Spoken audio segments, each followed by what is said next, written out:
Hiya, it's Saturday afternoon.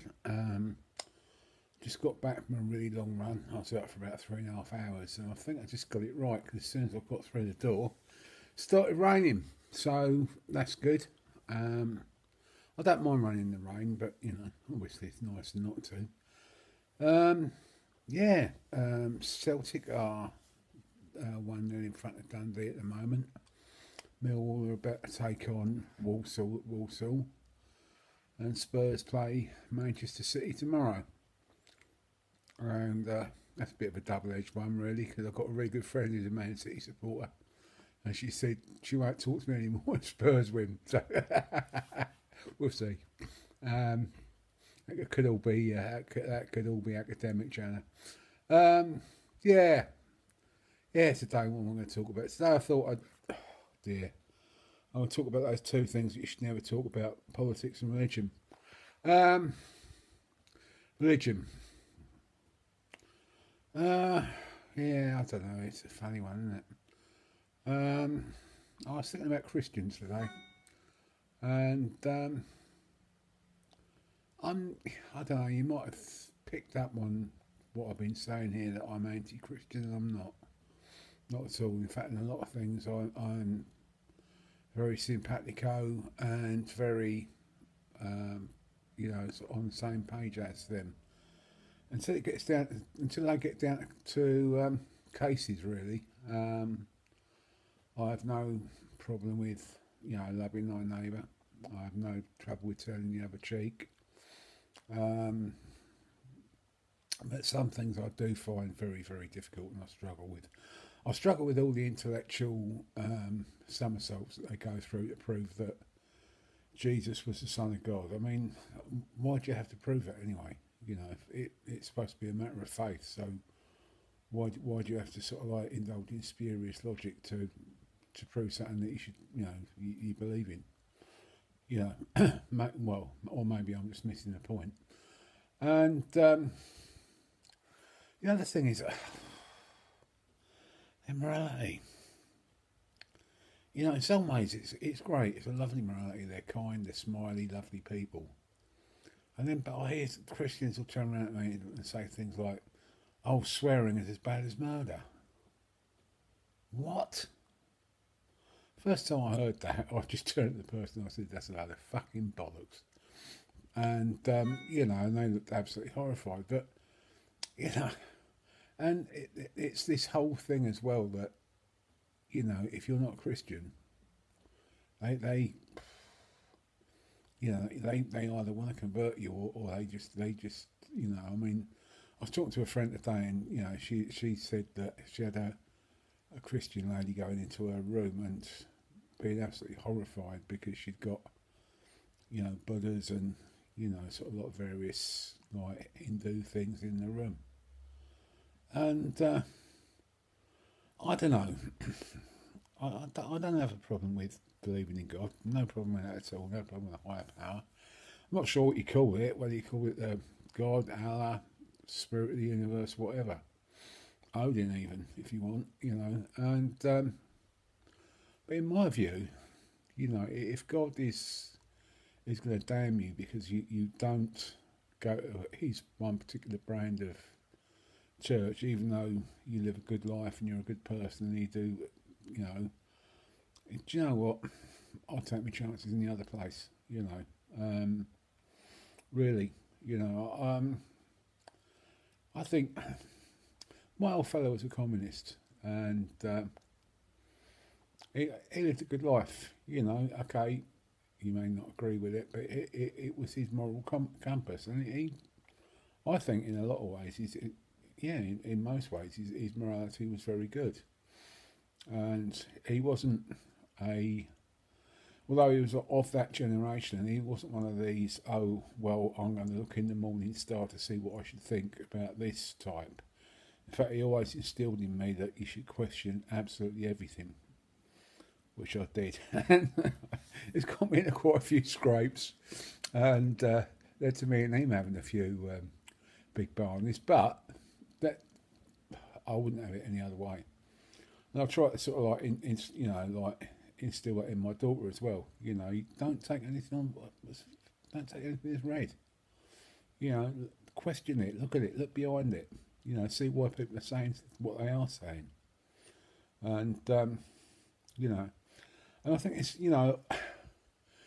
just the last thing I'd say about I mean, don't get me wrong. I know a lot of Christians are really good people. I mean, a good friend of mine, Steve. I think he's in New Zealand at the moment. Lovely man, and he's wonderful morality.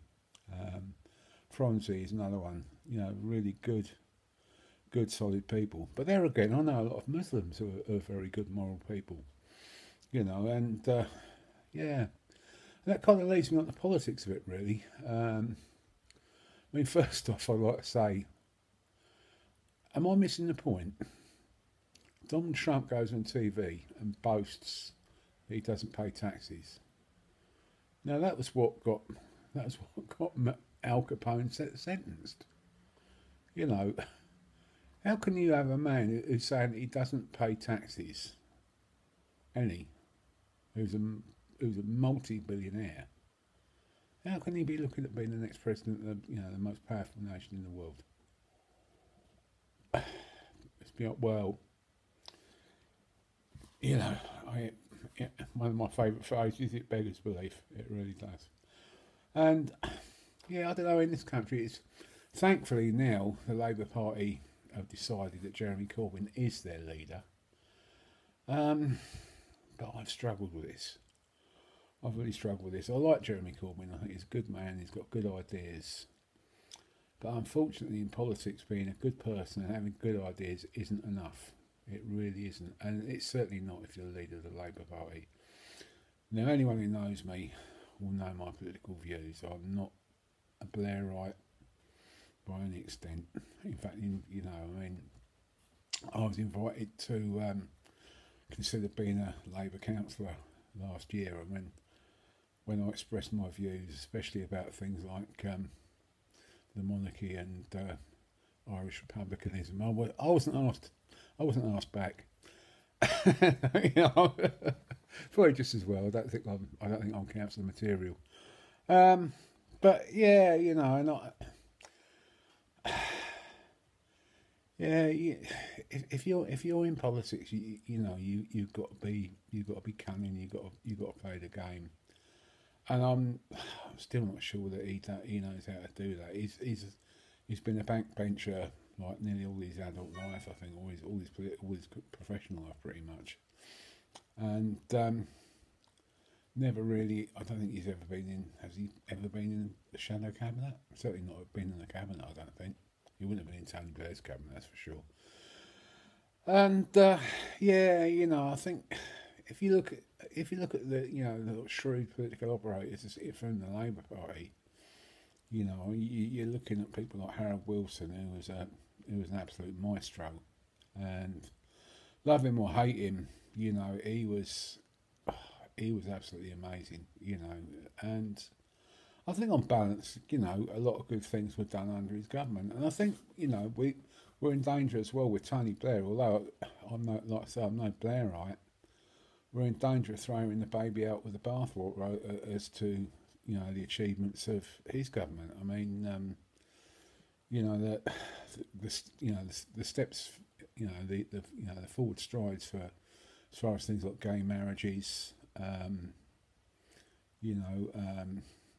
licensing laws, getting rid of smoking from pubs. Also, there's a lot of very good liberal legislation which took place under the Blair years, and let's not forget that we'd had years and years of grinding conservatism of just greed and self-interest, and they just seem to be, I don't know, I remember the sort of the cool Britannia years, when you had Oasis and Blur and Pole Ball being invited to Downing Street, and it was an optimistic time. Maybe it's just a media construct, but like I say, I think we are in danger of throwing the baby out with the bathwater about that. And I think the point I'm really making is the Labour Party is a social democratic party. It's a democratic socialist party. It's not a revolutionary party. It's not the Socialist Workers' Party. It's not the, it's not the International Marxist Group or whatever. It's not even the Communist Party. It's, it's a democratic party, and you know, they're not gonna call the workers onto the streets. They're not going to be manning the barricades. Some members might, but like the leadership isn't. And I think that they are going to is mistaken, and whether that's a good thing or not, I don't know.